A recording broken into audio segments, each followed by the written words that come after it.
Primeiro Reis 21, do verso 1 ao 7.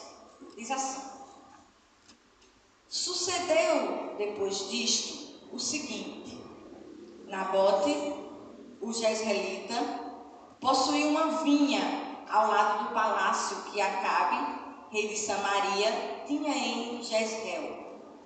Disse Acabe a Nabote: Dai-me a tua vinha para que me sirva de horta, pois está perto, ao lado da minha casa. Dar-te-ei por ela outra, melhor, ou se for do teu agrado, dar-te-ei em dinheiro o que ela vale. Porém Nabote disse a Acabe: Guarda-me o Senhor, de que eu dei a herança de meus pais. Então Acabe veio desgostoso e indignado para sua casa, por causa da palavra que Nabote, o jezreelita, lhe falara, quando disse: Não te darei a herança de meus pais. E deitou-se na sua cama, voltou o rosto e não comeu pão. Porém, vindo Jezabel, sua mulher, ter com ele, lhe disse: Que é isso que tens assim desgostoso o teu espírito, e não comes pão? Ele lhe respondeu: Porque falei a Nabote, o jezreelita, e lhe disse: Dai-me a tua vinha por dinheiro, ou se te apraz, dar-te-ei outra em seu lugar. Porém, ele disse: Não te darei a minha vinha. Então Jezabel, sua mulher, lhe disse: Governas tu com efeito sobre Israel? Levanta-te, come e alegre-se o teu coração. Eu te darei a vinha de Nabote, o jezreelita. Vamos mais um momento de oração. Senhor, engrandecido e louvado seja o teu nome. Obrigada, Senhor, por mais um momento precioso aqui na tua casa, em que nós estamos aqui, ó Deus, como a tua igreja, juntas como um corpo para termos comunhão, mas também para sermos edificadas pela tua palavra. Deus, me ajuda a expor a tua palavra. Não permite aumentar nem diminuir nada, Senhor. A tua palavra é a tua palavra. E na medida, Espírito Santo, que a tua palavra for sendo exposta, ela possa passar pela nossa mente, pelo nosso entendimento, mas também caia em um coração fértil, para que possa dar frutos. É isso que te pedimos em nome de Jesus. Amém. Jezabel, um exemplo a não ser seguido de uma mulher cheia do Espírito. Infelizmente, a gente foi muito mal doutrinada com relação o que é uma pessoa cheia do Espírito. A gente tem umas ideias extremamente errôneas do que é ser alguém cheia do Espírito, né? Às vezes a gente associa uma pessoa cheia do Espírito com alguém que tem dons. Somente isso. A gente associa alguém cheia do Espírito com algumas manifestações. A gente tem dificuldade de associar enchimento de Espírito numa vida prática. A gente tem muita dificuldade nisso. E a Bíblia, ela nos dá exemplo de mulheres cheias do Espírito. Por exemplo, Ana. Você não vê na história de Ana dizendo assim: Ana estava cheia do Espírito. Mas você vê evidências de alguém que andava no Espírito. Ana vivia um drama familiar, Ana era estéril, Ana era afrontada, Ana era humilhada, e diante de tudo isso, Ana fez o certo. Ana orou ao Senhor. E na oração de Ana, ela nem se lembra de Penina. Que mulher cheia do Espírito. A Bíblia fala de Maria, uma adolescente, escolhida pelo Senhor, mas diz: Senhor, cumpra em mim o teu querer. A Bíblia fala de Priscila. Interessante que Priscila e Áquila são citados 6 vezes na Bíblia. Das 6 vezes, o nome Priscila vem, das 6 vezes, 4 vezes Priscila vem citada antes de Áquila. Isso no contexto judaico era inconcebível. Os comentaristas vão dizer que Priscila era mais conhecedora da palavra do que Áquila. Mas Priscila, por ser cheia do Espírito Santo, Priscila sabia o lugar dela. Priscila, em momento algum, usurpou o conhecimento que tinha.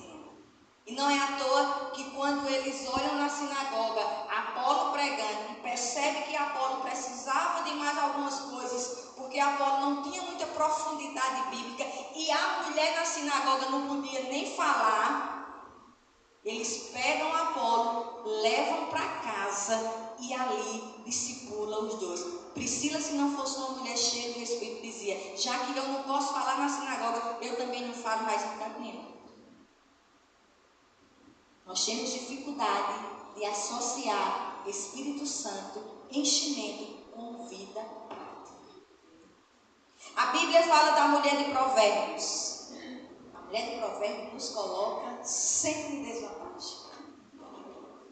Né? Ou mulher vai nos dizer assim, a gente diz assim: jamais eu serei. Né? Porque a Bíblia vai dizer que o marido confiava nela, ela cuidava dos filhos, cuidava da casa com bom grado, sem reclamar, ela comercializava, ela ajudava o próximo, ela temia a Deus e ainda se vestia bem. Difícil. Essas mulheres estão cada vez mais difíceis de serem encontradas, irmãos. Nossa sociedade tem se distanciado cada dia mais dos padrões bíblicos. Consequentemente, a cosmovisão muda. A maneira como nós enxergamos casamento, como nós enxergamos profissão, tudo. A nossa cosmovisão tem mudado. E o desafio é a gente estar nesse século sem se conformar com esse século. E os modelos femininos nos apresentados hoje estão cada vez mais longe dos padrões bíblicos. E um teólogo do século passado falou assim: o barco foi feito para estar na água. O problema é quando a água entra no barco. Nós estamos no mundo. O problema é quando o mundo entra em nós. É com grande tristeza que eu afirmo que Jezabel, hoje, seria uma mulher invejável. É com tristeza hoje que eu digo que o perfil de Jezabel é o perfil invejado por muitas nós. Porque Jezabel, se vivesse hoje, ela é essa mulher moderna. Ela é essa mulher empoderada. E eu quero já aqui frisar uma coisa de extrema importância. Jezabel não tem nada a ver com suas unhas vermelhas. Jezabel não tem nada a ver com seu batom. Não tem. Isso é uma má interpretação bíblica que as pessoas têm associado Jezabel a adereços. Quiséssemos nós, se o problema de Jezabel fosse só os adereços. Então hoje nós vamos perceber uma mulher extremamente agindo segundo ela mesma. E toda vez que você age segundo você mesma, você é carnal.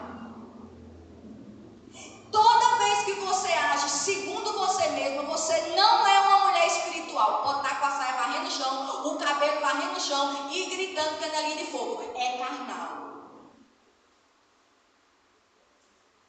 Sobre isso que nós vamos ver hoje. Mas vamos entender. Para que a gente entenda essa leitura que nós fizemos hoje, a gente precisa ir para um contexto. A gente precisa entender dois contextos aqui. Primeiro, o contexto religioso. E segundo, quem era Jezabel. Vamos primeiro entender o contexto religioso. Esse contexto aqui que nós lemos, Israel estava vivendo um reino dividido. Por causa da idolatria de Salomão, Deus dividiu as tribos de Israel.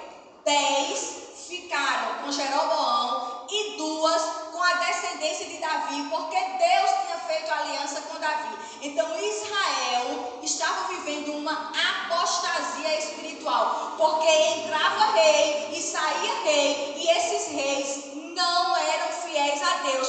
Consequentemente, o povo seguia os reis. Então, o contexto aqui era: Israel estava vivendo um reino dividido. Acabe, nesse contexto aqui, era o rei. Acabe era filho de Onri. Quem era Onri? Onri ficou famoso por construir Samaria. Você não precisa abrir. 1 Reis 16:25 vai dizer assim: fez Onri o que era mal perante o Senhor. Fez pior do que quantos foram antes dele. Ou seja, Onri era profano, supersticioso e pior do que Jeroboão, que foi quem instituiu o culto pagão em Israel. Onri fez Israel pecar e ser condescendente com ele. Miqueias 6,16 vai dizer: os estatutos de Onri transformaram Israel em desolação espiritual. A Bíblia vai nos dizer que Onri reinou 12 anos. Morreu, e quem reinou foi seu filho Acabe. Vamos agora para 1 Reis 16, 30-33, que vai nos dar um panorama do reinado de Acabe. 1 Reis 16, 30-33. Diz assim: fez Acabe, filho de Onri, o que era mal perante o Senhor, mais do que todos os que foram antes dele, como se fora coisa de só menos andar ele nos pecados de Jeroboão, filho de Nebate. Tomou por mulher a Jezabel, filha de Etibal, rei dos Sidônios, e foi e serviu a Baal e o adorou. Levantou um altar a Baal, na casa de Baal, que edificara em Samaria. Também Acabe fez um poste ídolo, de maneira que cometeu mais abominações para irritar ao Senhor, Deus de Israel, do que todos os reis de Israel que foram antes dele. Esses versos nos diz que Acabe fez o que era mal perante o Senhor, mais do que todos antes dele.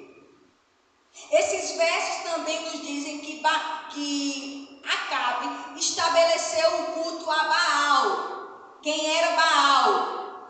Toda Fenícia adorava a Baal. Existiam outros deuses, como Moloque, como Astarote, mas Baal era o mais adorado. A Bíblia vai nos dizer que Acabe ergueu um altar para sacrifício a Baal. Irmãs, vocês têm noção disso? Lá em Gênesis 12, quando Deus olha para Abraão e diz: de ti farei uma grande nação. O objetivo de Deus era que todas as nações, quando olhassem para Israel, vissem o Deus de Israel e quisessem o Deus de Israel. E agora, o povo de Deus levantou um altar a um Deus pagão. E a Bíblia vai dizer: achou pouco.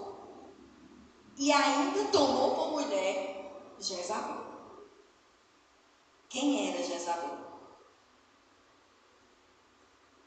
1 Reis 16, do 29, vai dizer assim: Acabe, filho de Onri, começou a reinar sobre Israel no ano 38º de Asa, rei de Judá, e reinou Acabe, filho de Onri, sobre Israel, em Samaria, 22 anos. Aí nós já lemos: fez Acabe, filho de Onri, o que era mal perante o Senhor, e casou com Jezabel, o pai era rei dos Sidônios. Vamos entender. O casamento de Acabe com Jezabel foi um casamento com fins políticos. Esse contexto aqui era: um rei dava sua filha e fazia aliança política. Só que, quando essa filha ia para Israel, ela não levava só na mala suas roupas. Ela levava na sua bagagem sua prática religiosa, seus costumes. Por isso que Deus instruiu o seu povo que não tivesse comunhão, que não casasse com quem não era da sua mesma fé. Porque quando há um casamento, leva.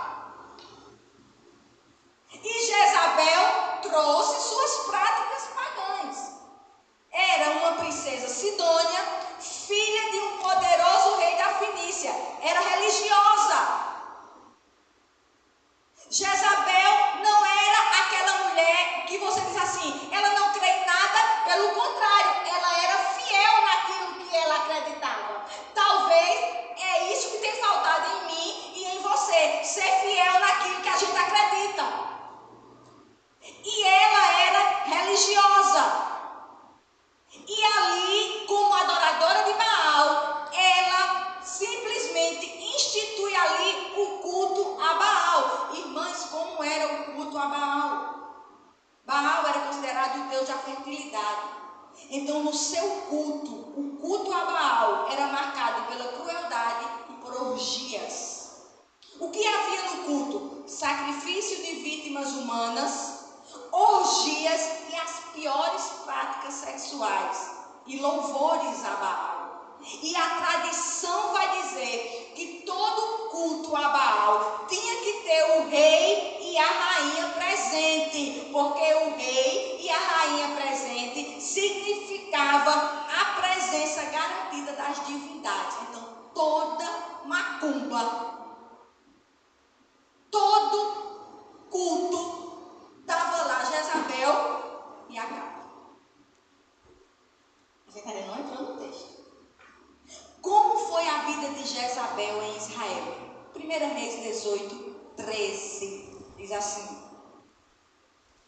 acaso não disseram a meu senhor o que fiz, quando Jezabel matava os profetas do Senhor? Como escondi 100 homens dos profetas do Senhor, de 50 em 50 numas covas, e os sustentei com pão e água. Qual é o contexto aqui? Elias vai se apresentar diante de Acabe e pede a Obadias, para Obadias anunciar ele a Acabe. Aí que Obadias vai dizer: Deus me defenda que eu não vou te anunciar. Tu não está sabendo o que Jezabel faz com os profetas? Jezabel, quando chega em Israel, a primeira coisa que ela faz é uma perseguição aos profetas. Qual era, irmãs, a tarefa dos profetas aqui nesse contexto? Denunciar a idolatria. Denunciar o pecado. E Jezabel abre uma caça às bruxas, aos profetas de Deus. Qual era o objetivo de Jezabel? Calar toda mensagem que viesse do Deus de Israel. Jezabel não queria ouvir a verdade. Muitas vezes nós não queremos ouvir a verdade. Nós estamos nas igrejas, mas quando a palavra vem de confronto a nós doemos e ainda tomamos satisfação. Ah, mas eu não sou igual a Jezabel. Quando você faz biquinho, quando você faz cara feia, quando você sai falando da palavra porque foi dura demais, você não deu ouvido à palavra que foi pregada. Nunca houve tanto encontro, tanto seminário para a mulher, e agora a moda é imersão. Eu não sei que tanta imersão é essa. É uma imersão, um encontro de imersão. E é imersão. Aí as mulheres choram, as mulheres se agarram, as mulheres fazem não sei o quê. No outro dia do mesmo jeito. Muito encontro, muito choro, muito e pouca exposição bíblica. Eu já preguei em um evento que no final era o culto dos anos 60. E a irmã que tivesse mais bem vestido dos anos 60 ia ganhar um prêmio.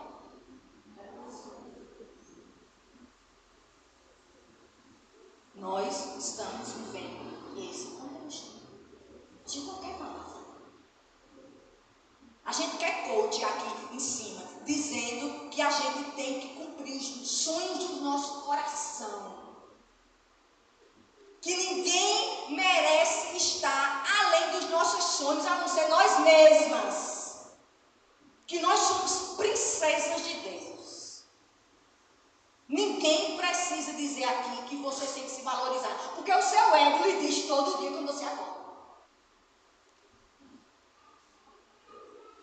você tem que ler algo que lhe diga que você tem que mortificar o seu eu. Olha o que Paul Walsh falou. Mulheres não necessitam de discursos emocionais. Mulheres necessitam da verdade da palavra de Deus. Da mesma forma que um homem. Elas necessitam saber quem é Deus, o que significa a soberania de Deus e como se aplica à sua vida, como se interpreta corretamente Romanos 6, 7 e 8. Elas necessitam da verdade e não de palestras para animá-las. Jezabel não queria a palavra, porque a palavra denunciava ela. Por causa disso, ela perseguia os profetas de Deus. 1 Reis 18, 19. Vai dizer assim: agora, pois, manda ajuntar a mim todo Israel no Monte Carmelo, como também os 450 profetas de Baal e os 400 profetas do poste de ídolo. Que o quê, irmãs? Que o quê? Enquanto os coitados dos profetas que falavam a verdade estavam dentro de um buraco e Obadias escondido dava um pedaço de pão, os falsos profetas estavam comendo na mesa de Jezabel. Ou seja, Jezabel sustentava 450 profetas. Vai fazer comida para 450 profetas. E se esses profetas for igual aos crentes, come. Vai fazer comida para 450 profetas. Irmãs, vamos atualizar aqui. Eu acho que era só coisa boa. Só camarão, só estrogonofe, só coisa gostosa. 450 que frequentava a sua mesa. Jezabel não fazia esforços para agradar esses falsos profetas. Sabe algumas aplicações que a gente pode fazer aqui? Primeiro, como nós gostamos de companhia de quem pensa como nós. Mesa é local de quê? De comunhão. Tem coisa melhor do que se sentar na mesa para tomar um café para conversar? É. Você só senta com quem você tem comunhão. Você só senta com quem você tem prazer. Com quem você não gosta, você tem misericórdia. Senta aí para não sentar que lá vem. Você não gosta? A grande verdade é essa. Jezabel tinha prazer na companhia dos profetas de Baal. E a pergunta é: quem são suas próximas? Quem se senta na sua mesa? Mas existe também outra aplicação. Jezabel gastava muito com esse povo. E os nossos ídolos requerem de nós tudo. E nós sempre damos. Mas alimentar 450 profetas não é brincadeira, não. Os ídolos desse século exigem muito. E nós pagamos. A gente gasta saúde. A gente sacrifica família. Às vezes o nosso ídolo é o trabalho. Pelo trabalho eu acordo cedo. Pelo trabalho eu dou sangue. Pelo trabalho eu perco saúde. Eu não tenho nada contra, mas a onda agora é postar ou correndo ou andando de bicicleta às 5 da manhã. Sabe quantas vezes que eu acordo? Nenhuma. Tem que fazer assim? Tem. Acorda de 5 para orar. Amém. Os ídolos desse século nos pedem muito. E a gente faz, e a gente dá. Eu vi na internet esses dias a seguinte postagem: mulher gasta mais de 30 mil em cirurgia plástica para ter selfie perfeita. Colocou implante no queixo, afinou o nariz, fez enxerto de gordura e definiu as bochechas. A pesquisa mostra que as mulheres gastam em média 50% do seu salário com beleza e roupa. Para os nossos ídolos, a gente faz tudo. Você dá quanto para missões? Você é dizimista? Fiel? Você oferta? Você abençoa? Qual é a missão que você chega junto? Mas para os nossos eleitos a gente não gasta mesmo. Tem gente fazendo consórcio para fazer cirurgia plástica. Mas eu não tenho nada a ver com o que você vai fazer. Mas a questão não é essa, entenda. 10 vezes, 10 não sei de quanto.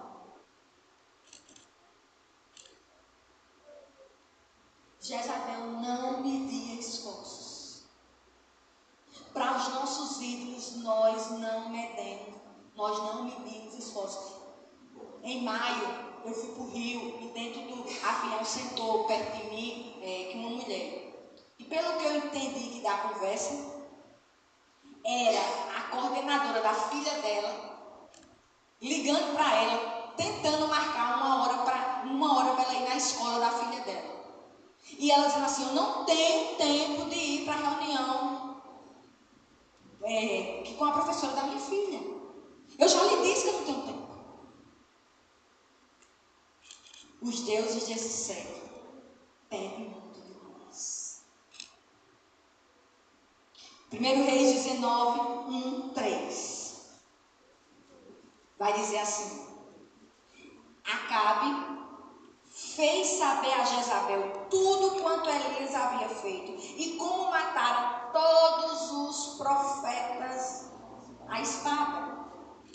Então Jezabel mandou um mensageiro a Elias a dizer-lhe: façam-me os deuses como lhes aprouver, se amanhã, a estas horas, não fizer eu a tua vida como fizeste a cada um deles. Temendo, pois, Elias levantou-se e, para salvar sua vida, se foi e chegou a Bérseba, que pertence a Judá, e ali deixou o seu moço. Qual foi o contexto aqui?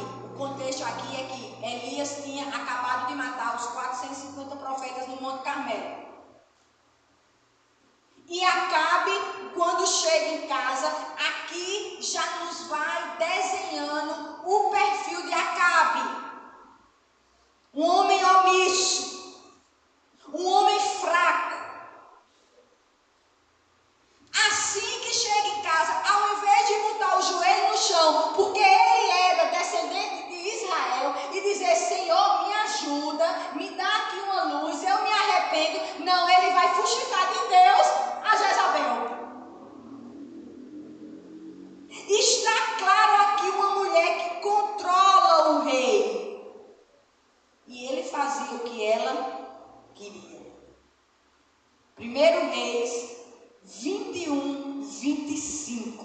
Diz assim: ninguém houve, pois, como Acabe, que se vendeu para fazer o que era mal perante o Senhor. Porque, irmãs, Jezabel, sua mulher em outra versão, sua mulher o dominava. Por trás de uma mulher mandona, existe um homem fraco. Se você manda no seu marido, você não tem nada de mulher cheia do Espírito Santo de Deus. Mas a gente não conecta essas coisas. A gente acha que isso não tem nada a ver.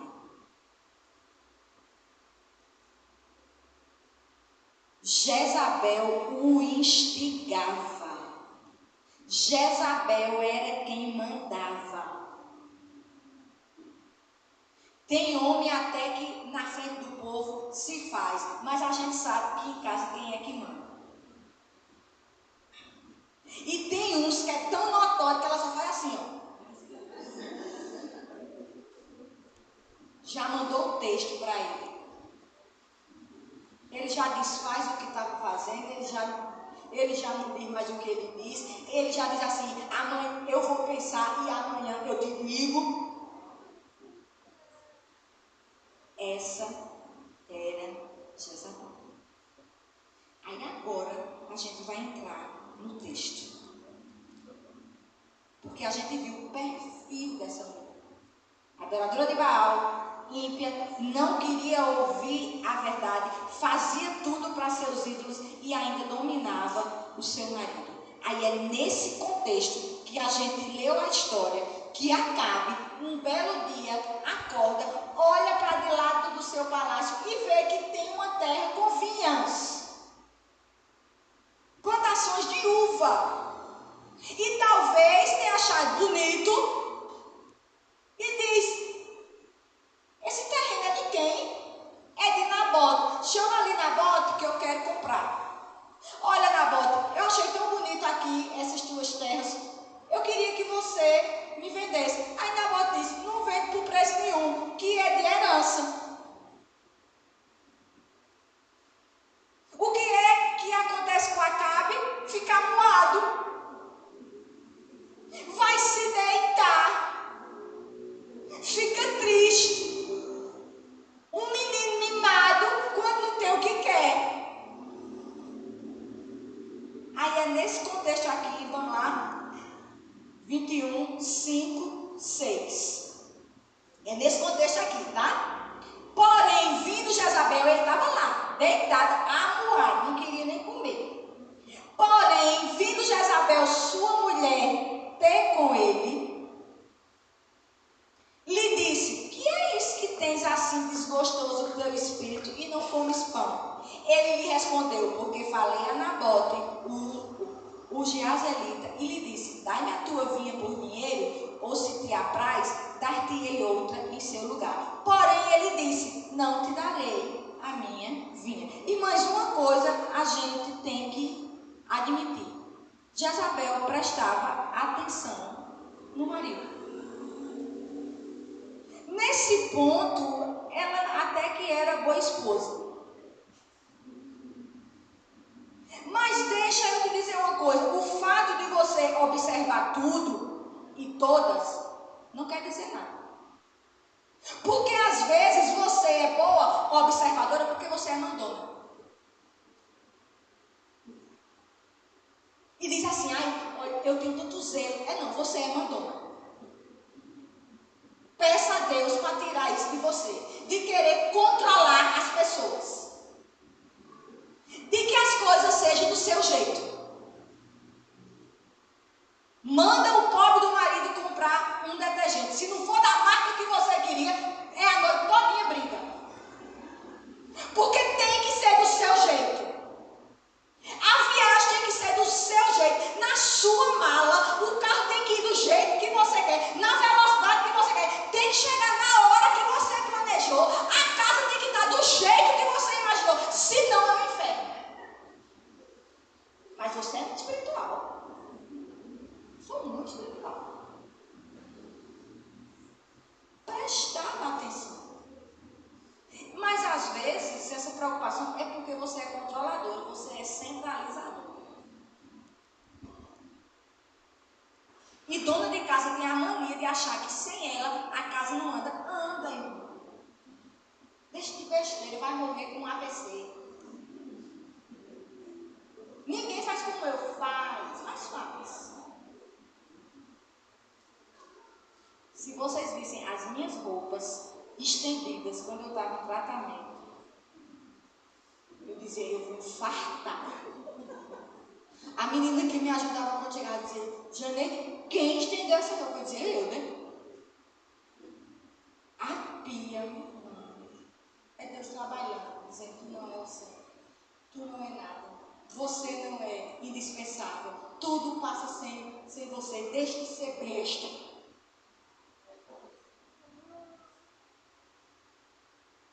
Então, não pare com isso, de achar que tem que ser do seu jeito. Verso 7. Vamos ler tudo. Então, Jezabel, sua mulher, lhe disse: governas tu com efeito sobre Israel? Levanta-te, come e alegra-se o teu coração. Eu te darei a vinha de Nabote. Mas que coisa terrível. Porque aqui ela o incita a abusar do poder dele. como se ela estivesse dizendo assim: deixa de ser frouxo, quem é que manda nesse país? Jezabel não era pacificadora. Precisamos entender a influência que os nossos comentários, que os nossos comentários têm sobre os nossos maridos. Tem mulher que bota marido em confusão. Seja pacificadora. Olha, eu nunca esqueço um livro que eu li, se você puder ler, Mulher Controlada pelo Espírito. Ela é esposa de um pastor. E ela disse que quando ela percebeu a força que o comentário dela exercia sobre o marido, ela disse que nunca mais comentou negativamente contra ninguém. Porque a gente é assim. Fulano, tu viu?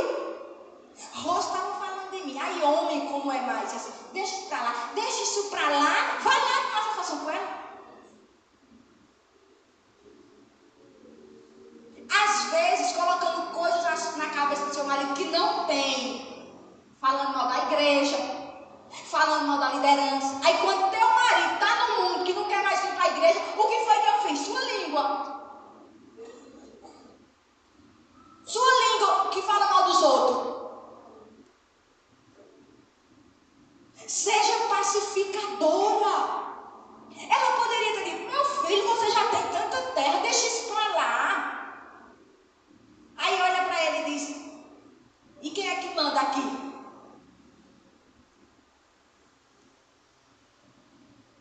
É como se ela, por ser controladora, ela não admirava. É como se ela tivesse dito: não tem vergonha não, age criatura, se levanta dessa cama. Mas ela percebe que ele não tem atitude. Aí ela diz o quê? Eu vou te dar. É o discurso da mulher moderna. Janeide, meu marido é lento, eu estou na frente. Se eu não tomar a frente, as coisas não andam. Não é assim que você diz? Se eu não tomar a frente, mulher do sábado, meu marido é muito devagar. Olha, é de mim. Me dá um negócio tão ruim que se eu não tomar a frente, eu morro. E é cheio do Espírito Santo. Foi o que ela fez. Olhou para aquele demente e disse: tu não vai fazer nada não? Eu vou. E é isso que eu e você faz. Quando teu filho vem dizer assim: mãe, pai disse que eu não fosse não, diga a ele que eu disse que você fosse. Diga a ele que eu disse que você vai. Eu faço, eu compro. Mas é cheio do Espírito Santo. Cheio. Ela disse: eu vou. É a postura desse século. Olha o que uma feminista escreveu. Você tem que agir como se fosse possível transformar radicalmente o mundo. E você tem que fazer isso o tempo todo. Algumas características de uma mulher empoderada: não depende de ninguém, se veste como quer, não se preocupa com a opinião dos outros. Quando o assunto é sua sexualidade, não se remete a pai, a marido, a pastor ou a amigo. Estes não ditam o que ela deverá ou não gostar, como lugar, o porquê e ou com quem ela tem relação sexual é de sua responsabilidade. E ela fez o que eu e você faz. Eu vou tomar a frente. Irmã, aí talvez você esteja pensando assim: mas Janeide, você não conhece meu marido, ele não tem iniciativa. Se ele for crente, irmão, leve ele para o gabinete e diga: pastor, esse meu marido é frouxo. E sim,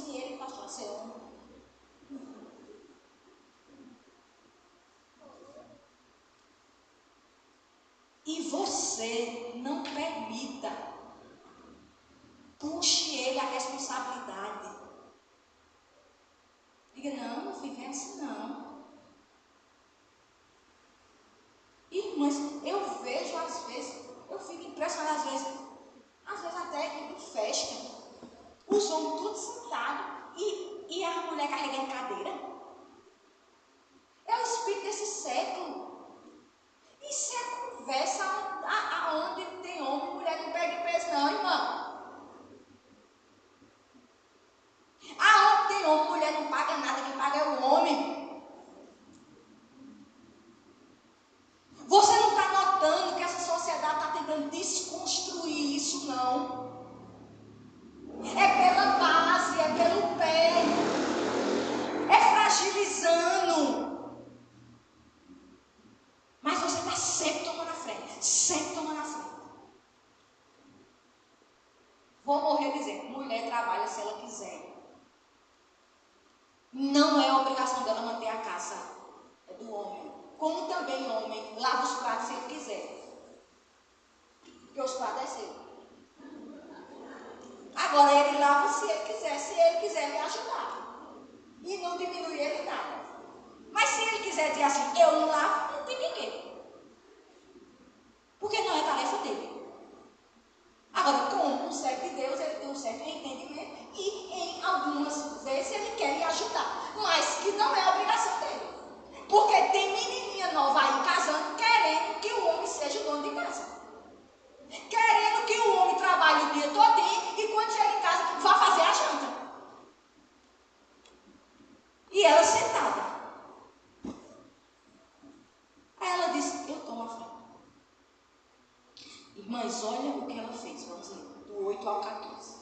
Então, escreveu cartas em nome de Acabe, selou-as com o sinete dele e as enviou aos anciãos e aos nobres que havia na sua cidade e habitavam com Nabote. E escreveu nas cartas dizendo, apregoai um jejum e trazei Nabote para a frente do povo. Fazei sentar de fronte dele 2 homens malignos que testemunham contra ele, dizendo, blasfemaste contra Deus e contra o rei. Depois, levai-o para fora e apedrejai-o para que morra. Os homens da sua cidade, os anciãos e os nobres que nela habitavam, fizeram como Jezabel lhes ordenara, segundo estava escrito nas cartas que ele havia mandado. Apregoaram um jejum e trouxeram Nabote para a frente do povo. Então vieram 2 homens malignos, sentaram-se de fronte dele e testemunharam contra ele, contra Nabote, perante o povo, dizendo, Nabote blasfemou contra Deus e contra o rei, e o levaram para fora da cidade, e o apedrejaram, e morreu. Então mandaram dizer a Jezabel, Nabote foi apedrejado e morto. Que mulher terrível. Que mulher manipuladora. Geralmente as manipuladoras são extremamente inteligentes. Tem mulher que conta uma história, que bota em uma confusão que você fica impressionado. Irmãs, que mulher submissa. Ela fez cartas no nome de quem? Pegou o anel. Ela podia fazer isso? Só quem podia fazer isso era o rei. Pegou o anel, botou na tinta para dizer que tinha sido ele. E eu pergunto, aonde estava Acabe?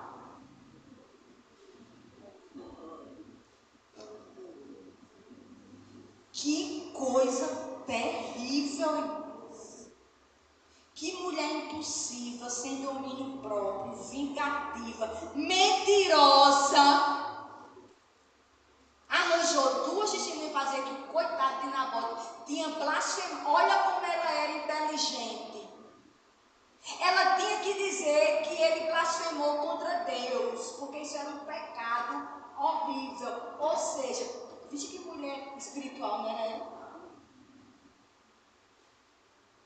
Quantas aberrações a gente faz em nome da religião, aparentando espiritualidade.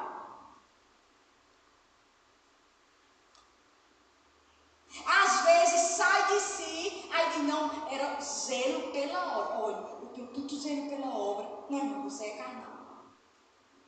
Pensa a Deus, que Deus transforma o seu coração.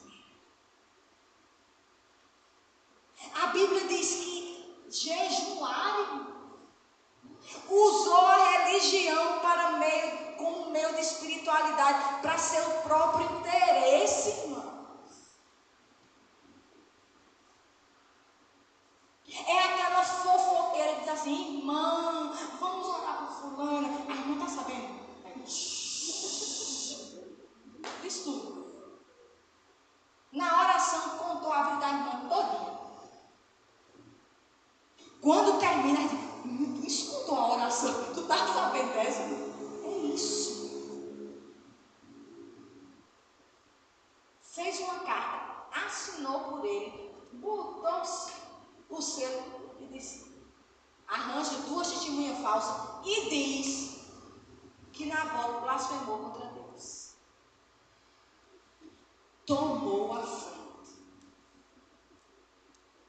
Deus nos deu algo tão maravilhoso de ser auxiliador. Essa palavra auxiliadora, quando vai para o hebraico, é Ezer. Esse Ezer só é usado no Velho Testamento para definir Deus como ajudador. Você não precisa tomar a frente de ninguém para dizer que você é. Eu estou com crise de identidade porque só me chamam que eu sou esposa de fulano. E se você é casada com ele, você era para ser conhecida como? Eu preciso saber quem eu sou. Cristo já disse quem você é na cruz do Calvário. Você não precisa de autoafirmação. Você não precisa de alguém que está dizendo o tempo todo, você é isso. Ai, que arroz, esse gostoso. Ai, que casa limpa. Ai, que roupa cheirosa. Ai, que não sei o quê. Aí vai ficando frustrada. Tome frustração. Tome frustração. Toma frustração. Ai, eu estou chateada porque eu fiz as unhas. Porque eu fiz as sobrancelhas e o marido não notou. Você não precisa disso. Em Cristo, Cristo te dá identidade. Cristo diz quem você é. E bota a cor na sua cabeça. Quando você é, isso floresce. Olha, tenha medo de pessoas que falam de si mesmo. Mas eu sou tão humilde. Já não é mais, porque acha que é humilde. Olha, eu sou muito boa. Já não é. Tomou a frente. Irmãos, que coisa terrível. Verso 15 e 16. Tendo Jezabel ouvido que Nabote fora apedrejado e morrera, disse a Acabe, levanta-te e toma posse da vinha que Nabote, o Jezreelita, recusou dar-te por dinheiro. Pois Nabote já não vive, mas é morto. Tendo Acabe ouvido que Nabote era morto, levantou-se para descer para a vinha de Nabote, o Jezreelita, para tomar posse dela. Eu não sei quem eu tenho mais raiva, se é de Jezabel ou se é de Acabe. Irmãs, um homem sensato, vamos pensar. Era para dizer o quê? Vamos lá pensar. O que foi que tu fizesse, mulher? Um homem coerente. O que é isso? Tu fizesse o quê? A vinha já é minha. Nem aí, só fez se levantar e foi tomar posse.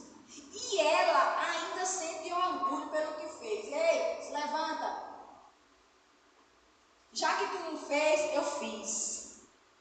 Já que tu não fez, eu faço. Sentindo orgulho pelo que fez.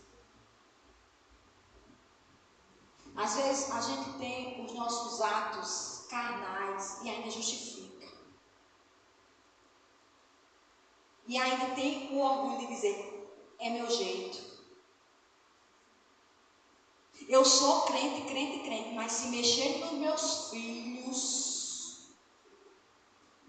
eu saio de mim. Eu sou boazinha, mas se pisar no meu pé, você está justificando. E o salvo não tem prazer no pecado. O salvo, o pecado é acidente. É para quando a gente dizer, irmãos, vou fazer qualquer coisa, a gente dizer, ô Senhor, tem misericórdia. Eu não queria dizer aquilo. Eu não queria fazer aquilo. E não se vangloriar. E a Bíblia diz que Acabe toma conta da vinha. E sabe qual foi o resultado, irmãos? 1 Reis 21, 17 ao 25. Esse então é logo após quando Acabe toma posse da vinha, que não era dele. Então veio a palavra do Senhor a Elias, o tesbita, dizendo: dispõe-te, desce para encontrar-te com Acabe, rei de Israel, que habita em Samaria. Eis que está na vinha de Nabote, aonde desceu para tomar posse. Far-lhe-ás dizendo: assim diz o Senhor, mataste e ainda por cima tomaste a herança. Dir-lhe-ás mais: assim diz o Senhor, no lugar em que os cães lamberam o sangue de Nabote, cães lamberão o teu sangue, o teu mesmo. Perguntou Acabe a Elias: já me achaste inimigo meu? Respondeu ele: achei-te, porquanto já te vendeste para fazeres o que é mal perante o Senhor. Eis que trarei o mal sobre ti, arrancarei a tua posteridade e exterminarei de Acabe a todo do sexo masculino, quer escravo, quer livre em Israel. Farei a tua casa como a casa de Jeroboão, filho de Nebate, e como a casa de Baasa, filho de Aías, por causa da provocação com que me irritaste e fizeste pecar a Israel. Também de Jezabel falou o Senhor: os cães devorarão Jezabel dentro dos muros de Jezreel. Quem morrer de Acabe na cidade, os cães o comerão, e quem morrer no campo, as aves do céu o comerão. Foi lido aqui no início do culto: a sábia edifica e a louca destrói. Destruiu a sua casa. Que coisa terrível. Que legado terrível. Todos os filhos de Acabe e Jezabel foram terríveis. Acasias, o filho mais velho, foi devoto a adorador de Baal. Atalia virou um assassino. Jorão, corrupto e idólatra. E o fim de Jezabel foi terrível. 2 Reis 9, 30, 37. Vamos lá. Para a gente terminar. 2 Reis 9, 30 ao 37. Nesse contexto aqui, Acabe já tinha morrido. Jeú já tinha se tornado rei. E diz assim: tendo Jeú chegado a Jezreel, Jezabel soube, então se pintou em volta dos olhos. Aí é por causa disso que o povo diz que quem se pinta é Jezabel, mas a gente vai entender.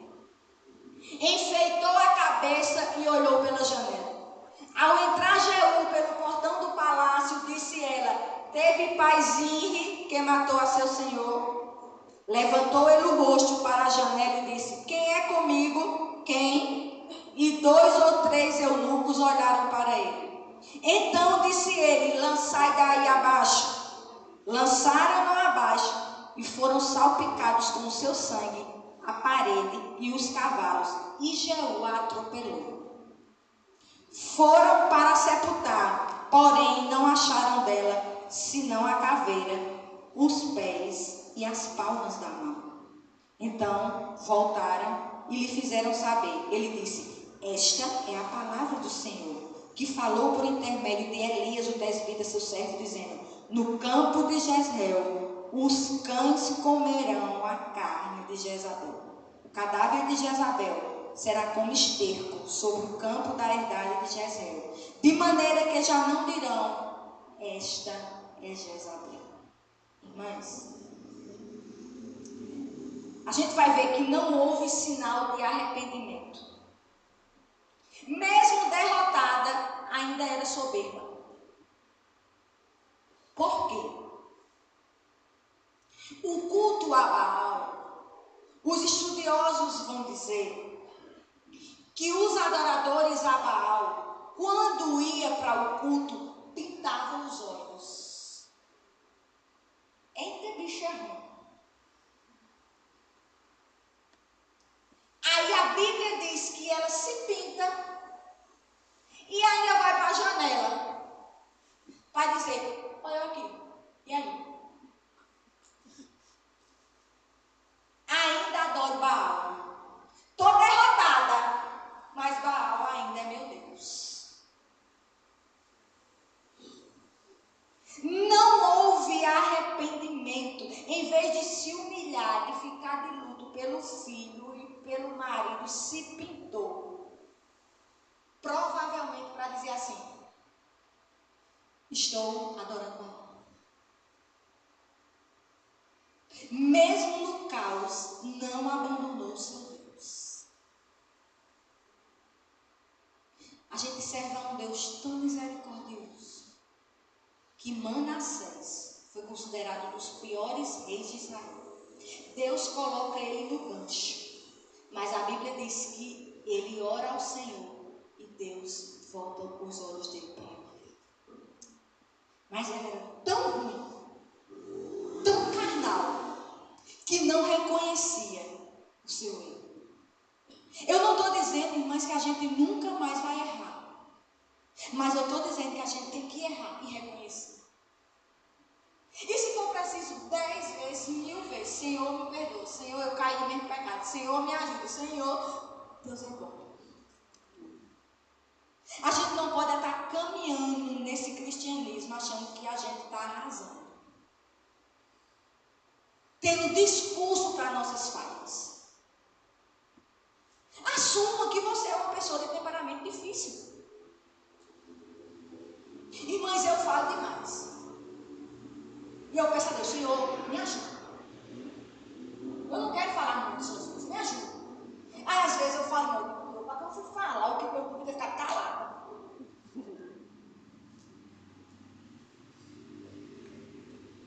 Às vezes a gente é impaciente. Mas não, eu estou em TPM, não, irmãs, é carne. É a menopausa, não, irmã, é carne. Deixe de nomear pecado. É falta de fruto do Espírito. É falta de paciência. E Deus trabalha com a gente o tempo todo. Eu lembro, deixa eu se confessar aqui com o pecado, mas já é aqui, eu já confessei.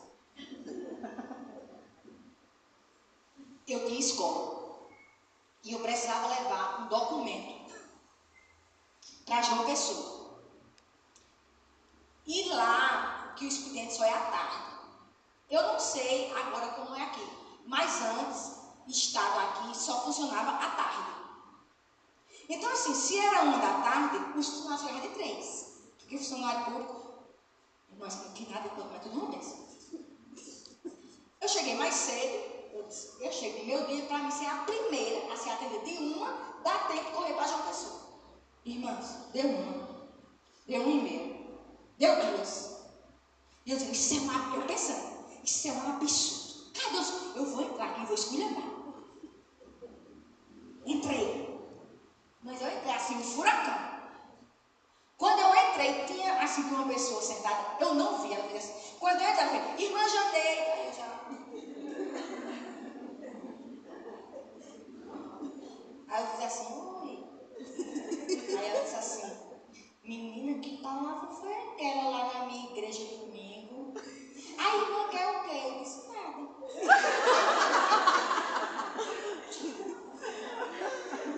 Quem foi feito para se bater? Eu disse, não, mulher, assim nada, porque assim, sabe? Eu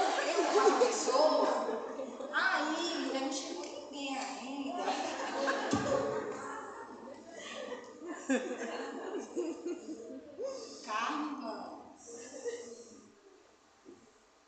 Não chega a hora. Bem feito. Quando eu cheguei dentro do carro, eu disse para a minha mãe, bem feito, eu disse, se você não fosse. Peça a Deus, graça. Naquele dia que você está mais ocupada e a caixa do supermercado está em treinamento, ai meu Deus. Você diz, é hoje que eu vou no pescoço dela. Peça a Deus. É Deus trabalhando. É Deus forjando. Aí você pode dizer que você anda no Espírito. Trouxe maldição para a sua casa. E nunca mais se ouve falar em Jezabel. Vai se falar em Jezabel em Apocalipse 2:20. Vamos para lá e eu termino.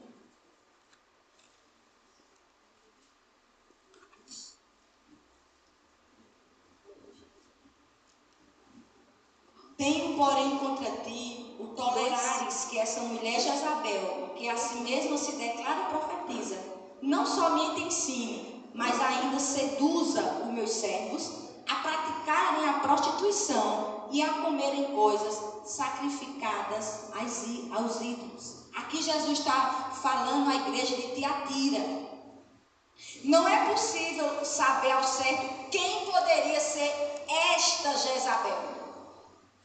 Mas alguns comentaristas entendem que Jezabel aqui representava um grupo de pessoas, ou até mesmo uma seita, que estava introduzindo falsas doutrinas na igreja de Tiatira.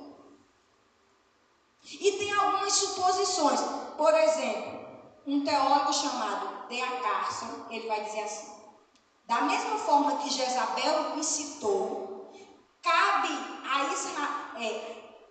da mesma forma que Jezabel incitou Acabe e Israel a adorar a Baal, os falsos mestres na igreja de Tiatira estavam introduzindo alguns aspectos idólatras.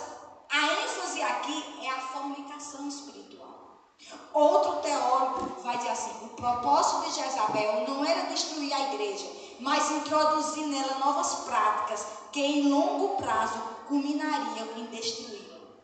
Hernandes Dias Lopes vai dizer: Jezabel estava ensinando à igreja que os crentes deviam defender seus interesses materiais a todo custo. A proposta de Jezabel era oferecer uma nova versão do cristianismo, um cristianismo liberal, sem regras, sem proibições. Queria modificar o cristianismo para se adequar à moralidade do mundo. Quem você tem escutado? As nossas igrejas têm mais mulheres, irmãos. Nunca se viu tanta heresia no meio da igreja.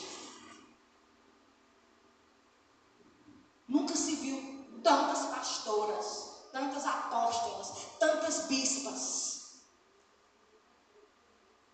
Espírito de Jezabel. E eu queria fazer algumas aplicações para a gente terminar. Primeiro, não podemos admitir falsos pastores, falsos pregadores.